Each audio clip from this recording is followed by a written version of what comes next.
Video, I'm going to show you how to type the @ symbol in 4 different ways.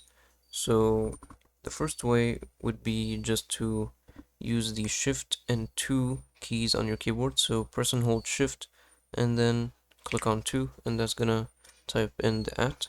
But if for some reason that doesn't work, then another way to do that is to use a Word document just like this one. Go to the Insert tab and then Symbol, More Symbols, and then scroll all the way to the top here, and then you'll see the @ symbol right here. Click on it and then insert. And an easier method would be using the character map. So this is the third way. Open up the character map,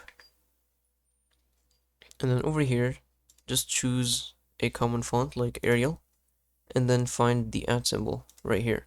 Just double click on it and then click copy, and now you can just paste it in. And the final way you can paste the @ symbol is just a little Google search. So you can just type in @ symbol, and then over here you'll find the @ symbol written anywhere. You can just select it, copy, as you can see, and then you can just go back and paste it in. And that's about it for this video. If you found it helpful, please don't forget to like and subscribe.